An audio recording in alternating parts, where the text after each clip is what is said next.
Hey everyone, Michigan here, welcome back to the channel, and it's been a long time since I've done a clan member or a subscriber replay, but that streak is over, and we are watching Botlabash here in the Minotauro on the Studzianki map. Now it should be noted that this is Bottle's first ever game in the Minotauro, and while he's quite experienced in other vehicles, playing a new tank, especially one as complex as the Minotauro, can prove difficult. But Bottle is going to show you exactly what he is able to do in this vehicle. So the Minotauro is a 5-round autoloader with an 8-second inner clip and a couple of choices of ammunition. He has chosen to not take any of the HE, but he has plenty of heat rounds, 530 alpha and 330 pen, and you have APCR with 530 alpha and 5 heat. So Bottle's going straight to the CD line to start, putting in a solid first hit into that Emil 2, who pushed into the middle. And now he's going to start looking for this Tiger 2. But the TS-54 backs out first, and he's going to get a solid roll there, putting him up to 1,000 damage within almost a minute of this game. So 2 shots in, and he's got 3 in this magazine. Now it should be noted that this tank has a fairly short reload. I think it's about 23 seconds base. So it doesn't actually hurt to reload. However, that inner clip reload does make up for it a little bit. So it's not always worth just reloading, and Bottle has decided he's going to keep the 3 remaining shells in his magazine in case any opponents decide to drive out in front of him. Type 63 looks like he may be backing up, but not going to happen. I guess he's a little too smart for that, at least at this moment. So let's kind of take a look while Bottle's covering this area and what's going on everywhere else. We have the Barask and the Lion. We're trying to hold down a Udez and a Cent 7-1. This usually turns into a stalemate till late game. You can see they're trading back and forth. There goes the Emil 2 that the IS-32 takes out from across the map. And he's got the Progetto over there, and then there's a whole host of other TDs and nothing actually in the middle. Oftentimes the TDs camping on that ridge. There's the TS-54 again. Fortunately, Bottle ricochets off of him. Looks like he's getting some green, sort of a 50-50. Puts another one in, but doesn't penetrate that screen. So Desert Eagle will live to fight for at least 1 more minute. Going to risk it on the 3rd shell. However, the Minotauro isn't the most accurate vehicle, and that one's going to get the wrong. So he is now on reload. And if you're looking carefully, I know the red sort of blends in. We can go up a little bit. You can see the reload is actually fairly quick. So not too bad. Now his team is down 2 kills and 2,249 hit points.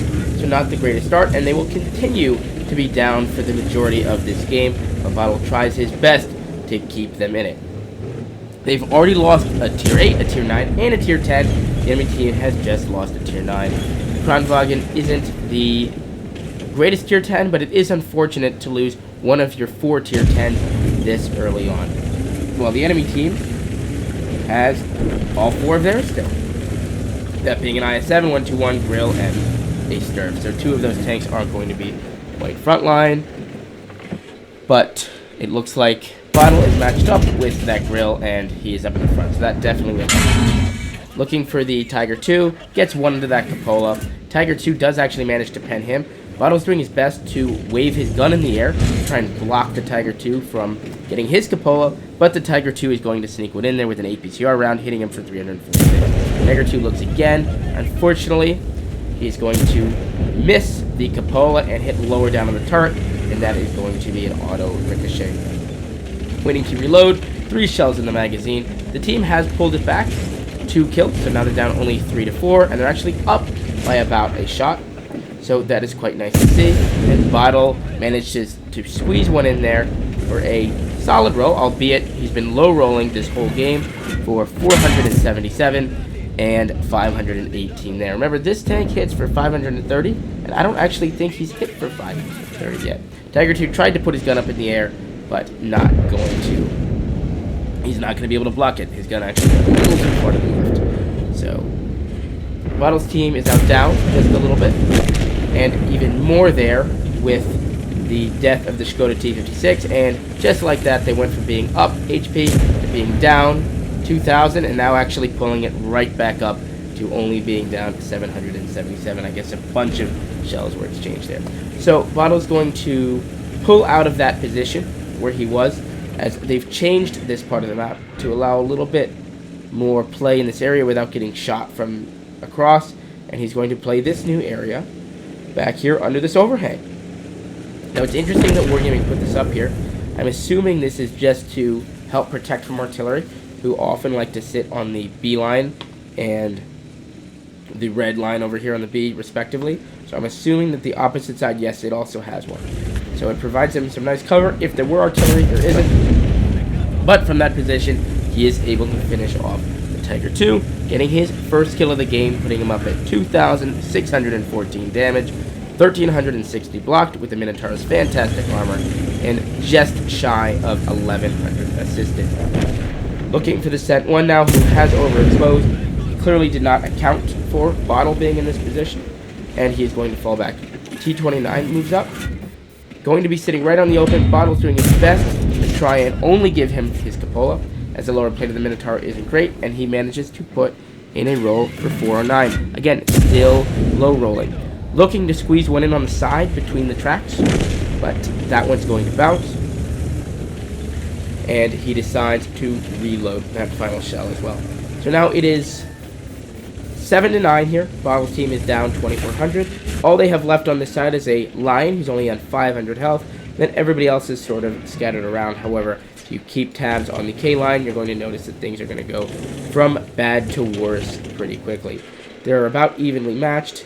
However, the Serb has decided to pull away from that position, and that is going to definitely cause him some issues, as that Ho-Ri 3 is down to just a quarter of his hit points. Looking for shots of the TS-54. I believe it's the same TS-54 from earlier. It is, and he's going to end up bouncing 2 shells against him. Now, despite all of these bounces, he's still up to 3,500 damage, looking for another kill as well, hopefully on that TS-54. Enemy team aren't pushing that hard in either direction. Bottle's team is only down another 400 health, so they're still in this, but it is definitely going to be tricky if they want to win it, as there really isn't anywhere for Bottle to advance or for his teammates on the Juliet Kilo lines to advance either. The Lion's down to just a fraction of his health there. Bottle's looking for the TS-54, trying to ramp up just a little bit. He's got a little bit on the Cupola. That was a tricky shot. Fortunately, it was worth the risk, but he's probably wishing he had that shell right now. TS-54 going to hang out there. He is. Second kill, 346, putting him at just shy of 4,000 damage right now. And now the T-95 is looking across, presumably to try and shoot Bottle's T-95 or the IS-3.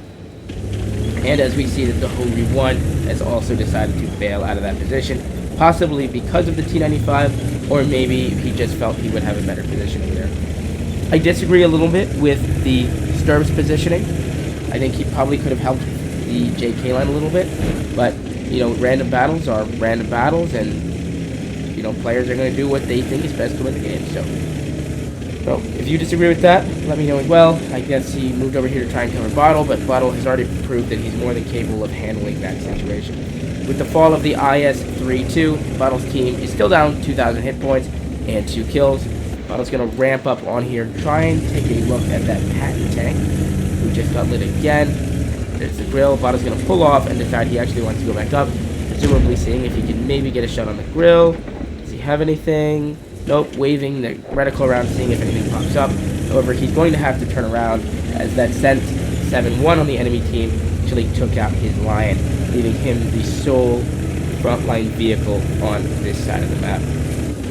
Down 8-11, however, they have pulled the HP back to just shy of 1,000. So again, still in it. However, the disparity between guns is approaching 2-1, if not already. T-95 is coming out, looking for Bottle. T-95, that is a pretty poor shot. He could have easily penned the front of Bottle's tank, being aimed up like that. So Bottle is going to get away with one there. Sturb is trying to help out. Bottle knows that the T-95 is still reloading. Pops up and hits him for 511. And it should be noted there that that first shot on the T-95 was actually his first high roll for 445. It was about time that RNG gave him some love there, as he had been hitting for below his alpha for the entire game prior to that shell. So 9-12, the T-95 fell on the JK line, and now the enemy team has free reign to do whatever they want. Bottle is looking to clean up this side of the map so that this Sturf doesn't pop up. He knows that fighting a battle on two fronts just is not a good idea. Sent 7-1, picked a bad time to go over, and Bottle is going to finish him off for kill 4. There is the Sturf. Sturf ricochets 1 off of Bottle, looking for the cupola. Ricochets 2, misses the shell unfortunately, still 3 to go. Plenty of shells to kill the Sturf as long as he can pen all 3. Sturf squeezes another shell in, ricochets, putting Bottle up to 3,500 blocked, and now that he's above the Sturf, he has the Sturf's lower plate, and the standard rounds here with 265 pen are more than enough to beat that Sturf. Didn't need the last shell as his Sturf finishes him off, and now this side of the map is clear. The Hori 1 actually finishes off the Patent tank, which is the very subpar medium tank that Wargaming gifted everybody this year. If you logged in between the 24th and the 30th, I believe, or the 31st. So it is nice that tank did survive that long, but unfortunately, in a competitive environment, that tank will not last. So Bottle's team has actually pulled this back to 12-12. It's nice to see. There's the Grill looking for the Hori 3. And Grill's only on 40 HP. Iron Arnie is now pushing in. That puts this Hori 3 in a very bad position. He's taken another hit there. Auto locks the Iron Arnie, taking him out through the wall. Luckily, he had AP there. Otherwise, that wall would have eaten the shell. So, great work on that one. Now it is just Bottle and the Sturf against the Grill and an SU. So, the Sturf is sitting all the way in the back of the bushes there. Not sure where the enemy SU went. Bottle's looking, maybe presuming that this SU might have gone back, but instead he is going to work the middle ridge here on the 5 line. This is a good position to use if you're trying to cross the map, especially late game. It's very difficult to spot people in this valley. So unless the SU-130 gets pretty close to him, or maybe gets a higher position, or Bottle maybe sneaks up along the side, he should be able to stay unspotted here. And it is nice because you can appear, and enemy tanks do not usually account for that. So where did the Grill of the SU go? The Sturf decided to move up. Not the greatest decision. He gets lit. There's the Grill, and the SU sets the Sturf on fire. Sturf is probably not using a fire extinguisher, probably using food, and that puts Bottle at 6 kills and also a 1v1 against this SU-130. 6,900 damage. He needs to now kill this SU. However, this isn't a guaranteed win. If the SU can get one shot into Bottle here, without Bottle being able to see him, that is going to put this in a 1v1, or a one shot for one shot. Bottle needs 2 kills to kill the SU, and the SU needs 2 kills to get him. So looking, he presumes maybe he's behind this bush here. There he is. The SU bounces his shell. Bottle puts one into him. So now all Bottle needs is one more shell, over 7,000 damage now.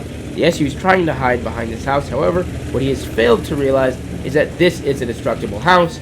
Bottle is going to auto-lock and finish off the SU-130 PM for his 7th kill of the game, finishing with 7,603 damage, 4,300 blocked, and 1,842 assists.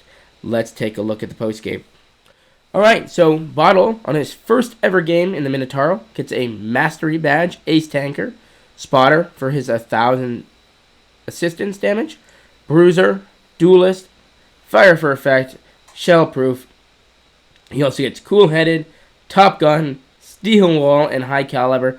Quite the ribbon rack here for Bottle in his first ever game. Finishing top of his team with the 7,603 damage, 7 kills, and 1,500 base XP, finishing top on his team on all categories that there are to look at. He did fire 18 shots, 24 of which penned. Some of those were risky shells, some of them were just unfortunate bounces due to the Minotauro's subpar accuracy, but penetrating 18 shells in the Minotauro is amazing, especially being able to get that amount of damage. And that he received 18 hits, 14 non-penetrations, a testament to the Minotauro's turret armor and hull armor, as that Sturf was struggling to pen his upper plate even from above him. And after all of his bonuses and everything, 6,760 66 damage, 66 experience, 1,017 free XP. So, and despite all of that, running personal reserves, the battle payments from the clan, and personal missions payout, he's going to still make 177,627 credits, despite all the gold and the premium consumables he was running. So, thank you so much for watching. Hope you enjoyed this replay. Thank you, Bottle, for submitting this if you're watching it, and I will catch you in the next one. See ya.